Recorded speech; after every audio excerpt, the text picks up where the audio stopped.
शीतकाल का समय जैसा कि आप सभी जानते हैं कि सबसे बेहतरीन समय होता है अपनी तैयारी को और बेहतर बनाने के लिए। इस समय अवधि का आप लोग सदुपयोग करिए। सुबह से लेकर शाम तक सिर्फ और सिर्फ पढ़ाई करिए। इसके अलावा अन्य बाकी चीज़ों से अपने ध्यान को हटाइए। एक चीज़ ध्यान रखिए, सारा का सारा संघर्ष बिना सफलता के अधूरा है। समझिएगा, आपको दुनिया तभी एक्नॉलेज करेगी जब आप इसमें सफल हो जाएंगे, जो भी आप मेहनत और परिश्रम कर रहे हैं।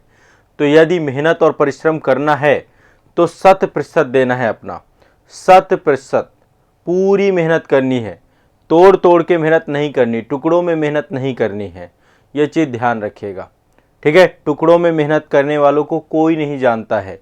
और एक बात आप लोगों को मैं ये भी बताना चाहता हूँ कि यदि आप ये सोच रहे हो कि इस रेस में आप अकेले दौड़ रहे हैं, तो ये ध्यान रखिएगा कि एक बहुत बड़ी संख्या में छात्र आपके साथ तैयारी कर रहे हैं। और ये सच्चाई है कि वो रात दिन मेहनत कर रहे हैं। और यदि वो रात दिन मेहनत कर रहे हैं तो आप में भी यही एक जो है अप्रोच होना चाहिए कि आप कभी रुके ना, लगातार लगे रहने का ही कार्य है इस परीक्षा में।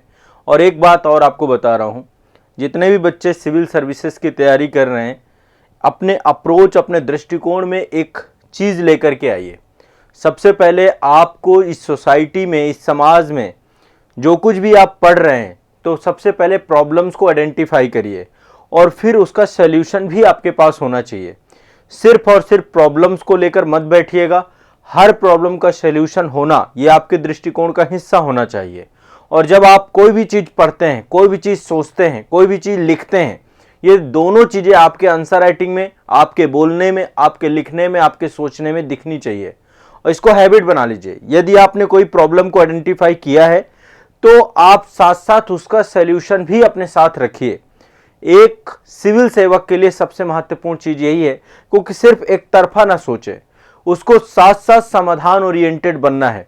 एक पॉजिटिव अप्रोच के साथ आपको अपनी चीज़ों को लेकर के चलना है। बहुत निगेटिव नहीं हो जाना कि सरकार ऐसी है, गवर्नमेंट ऐसी है, ये चीज़ गलत चल रही है, ये चीज़ सही चल रही है।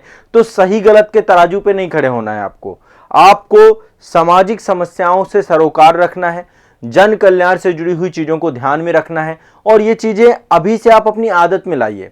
इससे क्या होगा, आपके आंसर राइटिंग में जब आप लिखेंगे ना, तो सिर्फ एक तरफा नहीं लिखेंगे, आपका बैलेंस्ड अप्रोच होना चाहिए।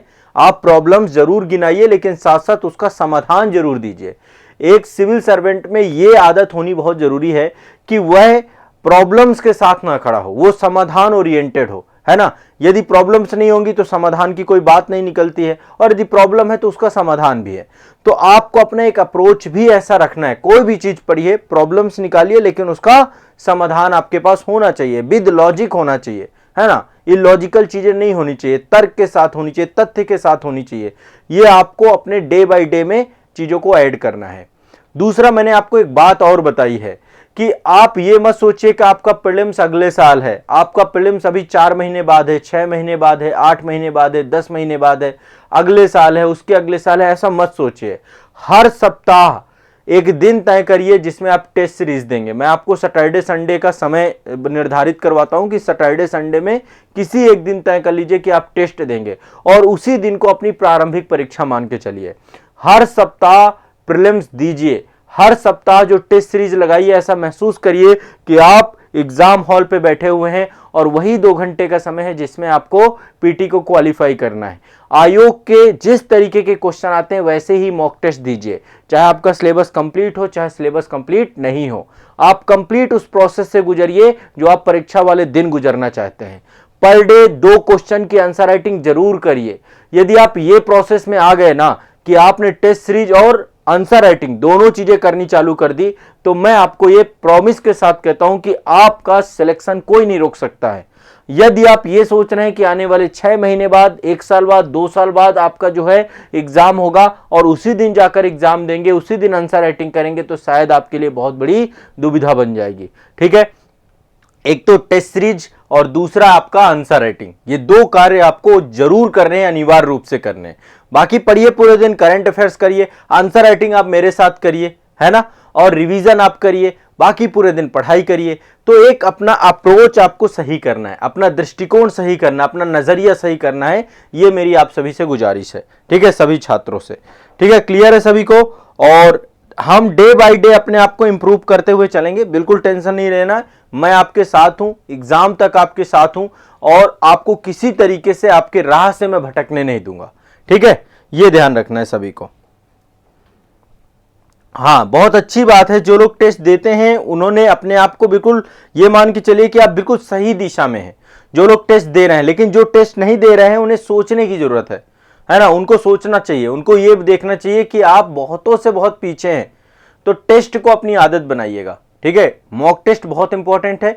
मॉक टेस्ट के लिए आप संस्थान का जो है ऑनलाइन टेस्ट, आपके जो अभ्यास टेस्ट हैं वो ज्वाइन कर लीजिए, या फिर आप प्रीवियस ईयर क्वेश्चन पेपर उठाइए आयोग के, हार्ड कॉपी निकालिए, कुछ भी करिए आप, लेकिन टेस्ट दीजिए। मैं सीधी सी बात ये करता हूं।